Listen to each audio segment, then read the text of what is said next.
Good morning, class. Angela, please lead the prayer.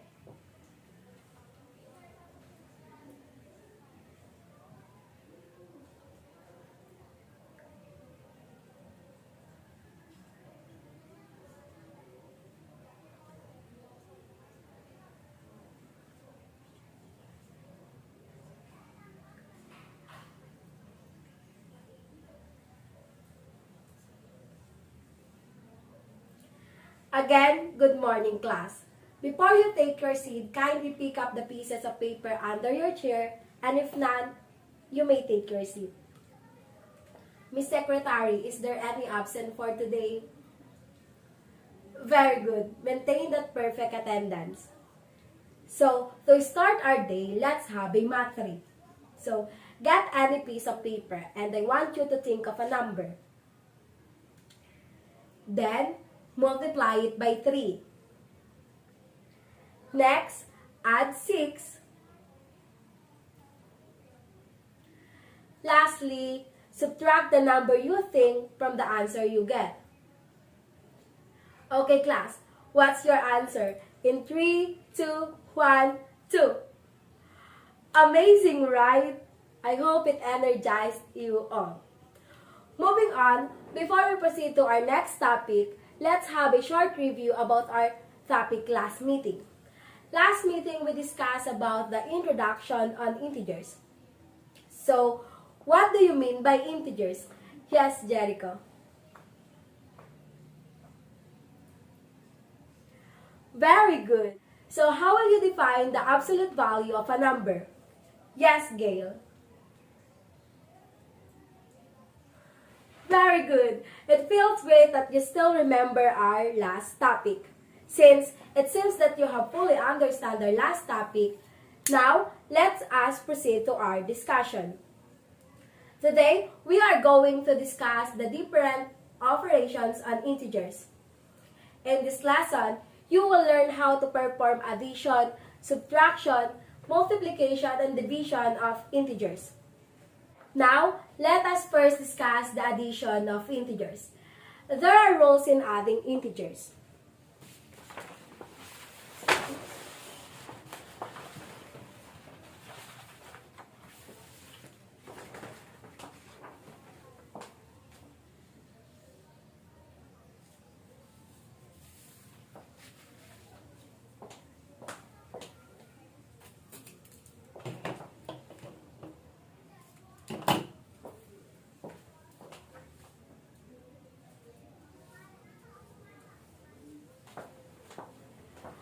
To add integers having the same sign or like signs, you just simply add the numbers then copy the sign.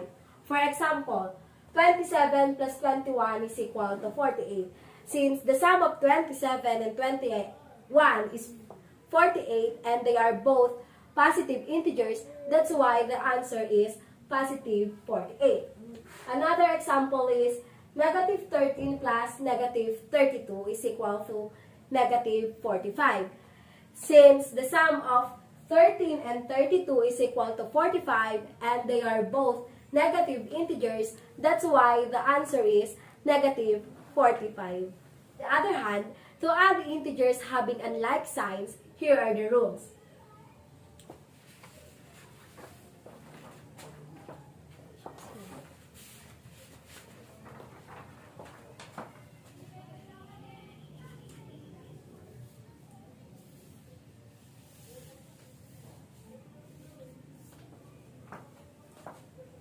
First, find their absolute values. Second, subtract the smaller number to the bigger number. And lastly, copy the sign of the bigger number. Here is an example. 27 plus negative 21 is equal to 6. Applying the first step, what is the absolute value of 27 and negative 21? Yes, Julia. Very good. Applying the second step, we'll have 27 minus 21 is equal to 6. And for the last step, attach the sign of the bigger number, so we'll have 6 as our final answer since 27 is bigger than 21 and the sign of 27 is positive. So the answer must be positive 6. In summary class, in adding the integers with unlike signs, you just need to subtract the lower number to the bigger number, then attach the sign of the bigger number. Here is the other example. 13 plus negative 32 is equal to negative 19. Since 32 minus 13 is equal to 19, then attach the sign of the bigger number, which is 32, we'll have negative 19 as our final answer. Now, it seems that you already understand the addition of integers. Let's proceed to the next operation, which is subtraction.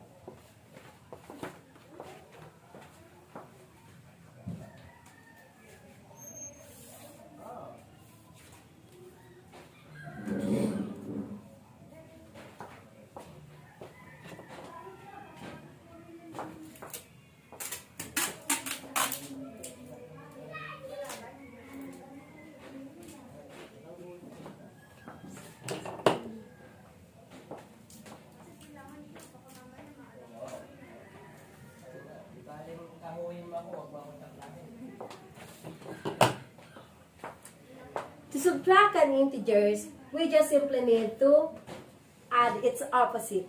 For example, negative 19 minus negative 20. Applying the rule, we'll have negative 19 plus positive 20. Then, we'll go back or we'll look back to the rules of adding integers with unlike signs. We'll have 20 minus 19 is equal to 1.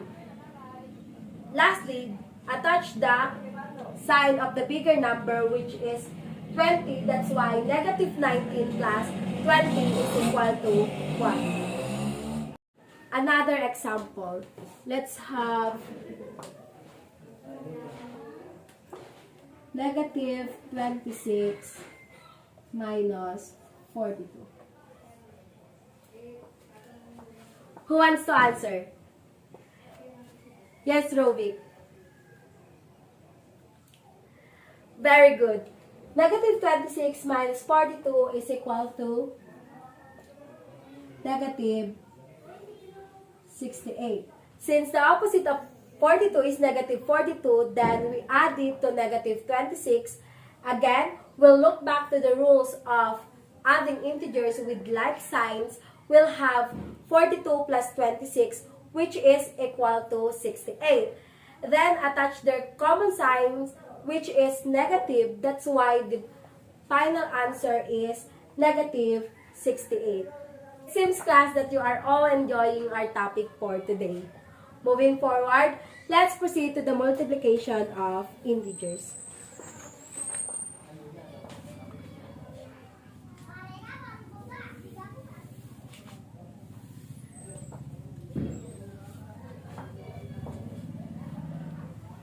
Multiplying integers are much more easier compared to the addition and subtraction of integers. This is why. In multiplying integers, the product of two positive integers are positive. The product of two negative integers are positive. Or simply, the product of two integers with like signs is always positive. On the other hand, the product of a positive integer and a negative integer is negative. For example, 51 times 2 is equal to 102, since the product of 51 and 2 is 102 and they are both positive. That's why the answer must be positive. Another example, negative 12 times negative 16 is equal to 192. Since the product of 12 and 16 is equal to 192 and they are both negative integers, that's why the answer must be positive. Next example, we'll have negative 15 times 7 is equal to negative 105. Since the product of 15 and 7 is 105 and they have unlike signs, that's why the answer must be negative. How about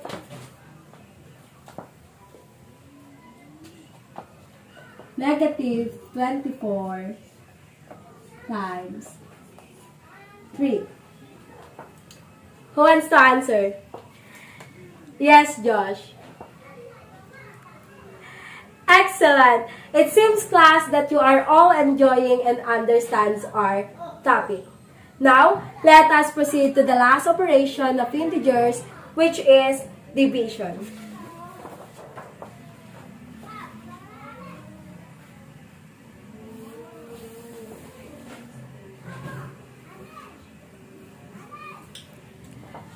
To divide integers, here are the rules.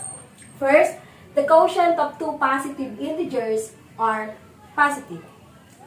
The quotient of two negative integers is positive. Or simply, the quotient of two integers with like signs is always positive.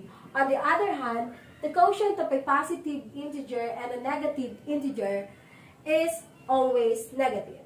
For example, 51 divided by 7 is equal to 3. Since the quotient of 51 and 7 is 3 and they are both positive integers, that's why the answer is always positive. Another example, negative 48 divided by negative 8 is equal to 6. Since the quotient of 48 and 6 is equal to 6 and they are both negative integers, that's why the answer is negative. How about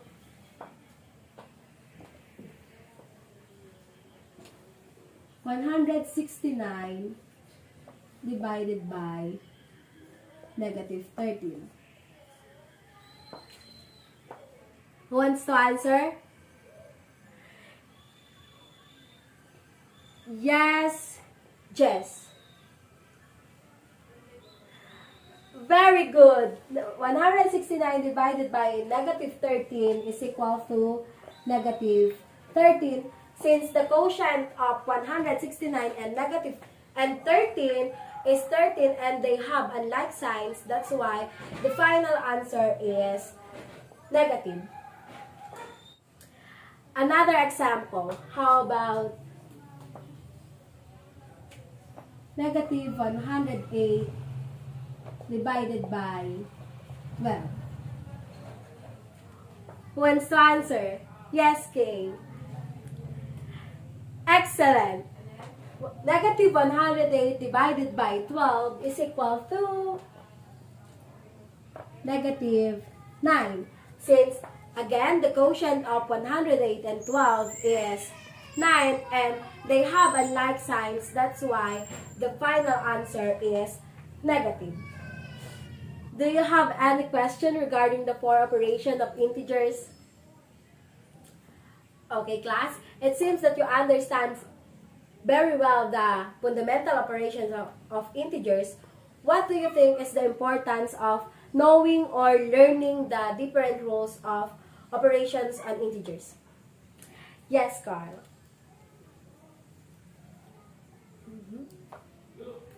Precisely. Knowing the rules in operations of integers will help us answer it correctly since it serves as a guide on how we must solve it. Moving on, will you give me some scenarios on how the integers are being used in this drill? Yes, RJ. Very good. Another? Yes, Kael. Excellent. Integers are indeed useful in our lives.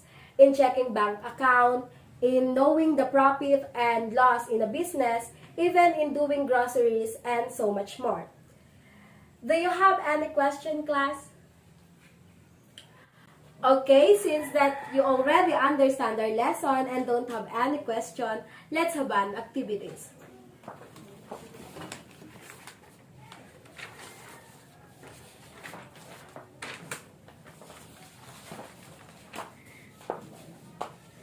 As you can see, class, in the first part, you'll just simply solve the following operations. In the second part, as you can see, there's a blank space. What are you going to do is you'll start with question 1. Insert the answer from question 1 onto the question 2, and then answer question 2.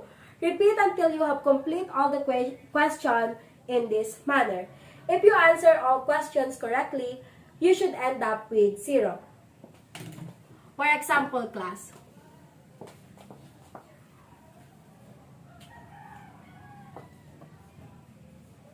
12 plus 9 is equal to 21, then lang minus.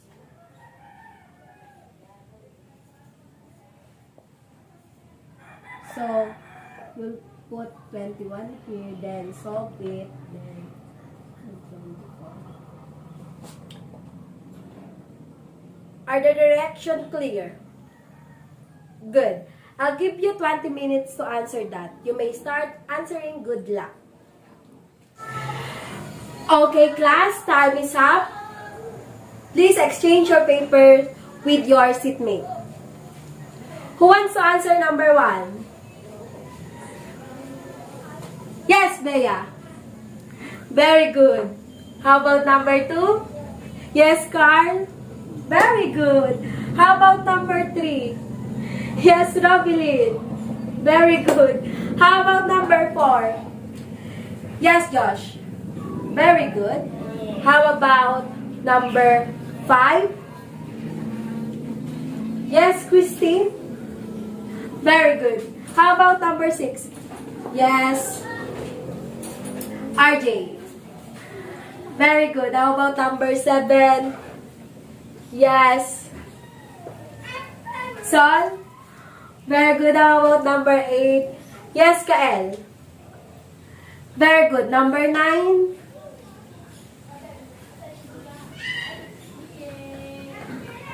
Number 9. Yes, Eliza. Very good. Number 10? Yes, Jobs. Very good. How about number 11? Yes, Kiel. Very good. How about number 12? Yes, another Josh at the back. Very good. How about number 13? Yes, Del. Very good. How about number 14? Yes, Pablo. Very good. How about number 15? Yes, Reese. Very good. How about number 16? Yes, Tal. Very good. How about number 17? Yes, Sam. Very good. How about number 18? Yes. Yes, Miguel. Excellent. How about number 19? Yes, Nikki. Very good. For the last number, how about, yes, Jack. Excellent. Give yourselves, class, an Aling Janisha clap. 1, 2, 3, go. 1, 2, 3. Very good, very good. So, for your assignment, class,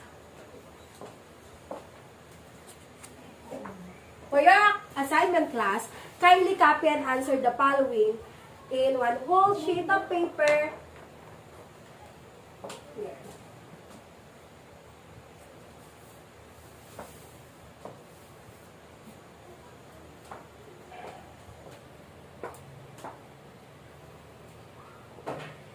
And that's all for today. Thank you, class. You are all excellent.